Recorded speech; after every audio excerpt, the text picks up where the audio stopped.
Hey, how we doing everyone? Welcome to the Bearded Medic.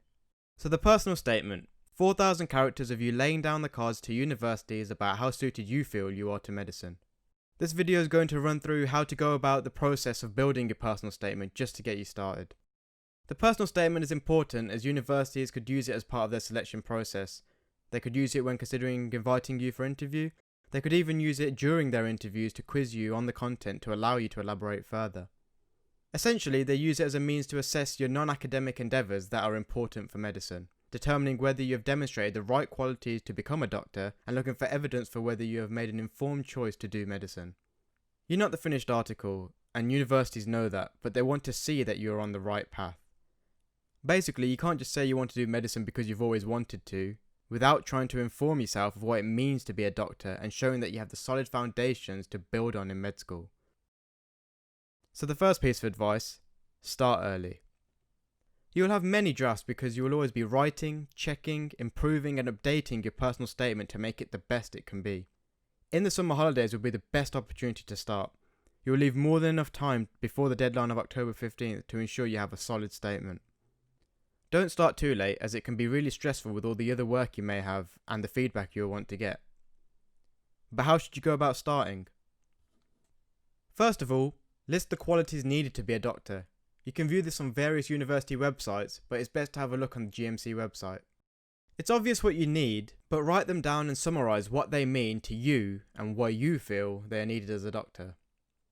Then write down all the things you have done and what skills you have obtained from them that also correlate with what a doctor would need. Maybe get someone who knows you to try and go through these things with you, as you may not remember everything. Just list as many as you can. This will serve as the pool of content for your personal statement. Now all you have to do is pick out the ones you feel will manifest best on your personal statement. These are the ones you feel demonstrate your skills in the highest capacity, and it goes without saying, it's about the quality, not the quantity that matters. The best ones allow you to reflect on your experiences, and qualify how you felt they made you more suited to studying medicine and becoming a doctor. But you may be wondering how to even begin to structure all this properly. A good frame is a short introductory segment, 2 or 3 paragraphs and then a concise conclusion to round it off. The introduction is probably the hardest part. It's best not to start that unless you know exactly where you want to go with it. Just begin writing with no limits, no character count, no line limit, nothing. Write as you want. Again, don't just state what you've done as a list and what qualities they show. Qualify your experiences with how you have developed as a person and how the skills you have gained are relevant to being a doctor. You don't have to explore deeply in each of your points. Try to keep it light and concise. You want to pique the university's interest. Effective points often come from those that can be explored in interviews. Make sure you make it clear to them that you have actively sought to inform yourself of medicine and develop the qualities needed, but also leave it open enough for universities to feel they can explore you further. You'll also want to make sure your personal statement flows like a narrative of your journey. Maybe think of a general theme throughout. You could do each paragraph based on certain skills or qualities, or you could do them based on the type of activity, for instance, extracurricular, work experience or wider reading. There's many ways you can take this, but the key is consistency.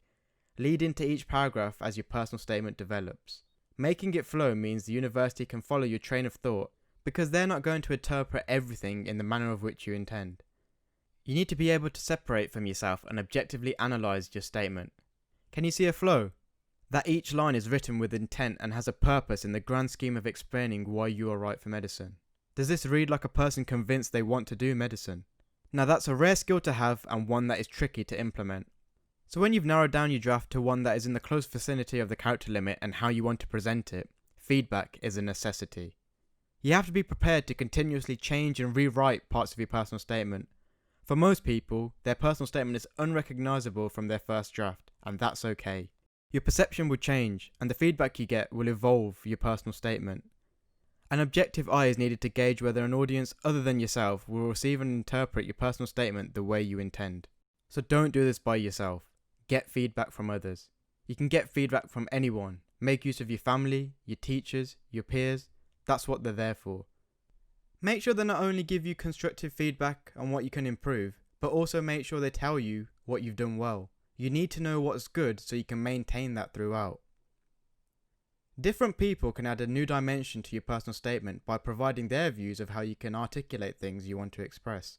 Naturally, you want to be selective when implementing your feedback, as ultimately this is your personal statement, and you must have an affinity towards what you're writing. Because this is a reflection of you, not everyone's opinions. Maintain the integrity of your personal statement. Determine if their feedback aligns with the narrative you're aiming to portray and express it in your own words. Also a big one, seek feedback from medics. Is what you've put down compelling enough?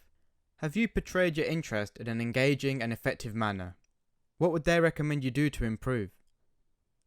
Medics are a good way to know whether the information you've included is not just well put together and succinct, but relevant. So just to recap, start early, start listing qualities and what you've done to prepare for medicine.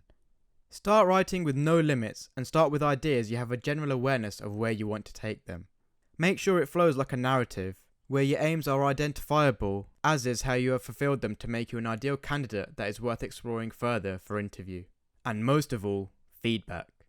You don't want your confirmations to hold you back from a better form of your personal statement. Foster an environment where people can be critical of your work, but be sure they advise you on how best to address their criticisms and implement them if you feel it's beneficial and represents you better.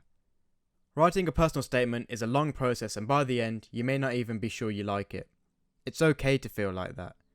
You want the best personal statement, but what you have written may not feel good enough or feel enough to get you there. Don't let those thoughts hinder you. Focus on the feedback and how to make it better, and as long as you've portrayed the essentials with a clear structure and goal to your writing, it will be a useful tool for the university. So that marks the end of the video. If you need any personal statement advice, be sure to get in contact on Instagram or in the comments. If this video helped, be sure to leave some feedback by leaving a like and commenting. If you have any ideas for improvements or requests for future videos, equally be sure to put them in the comments as well.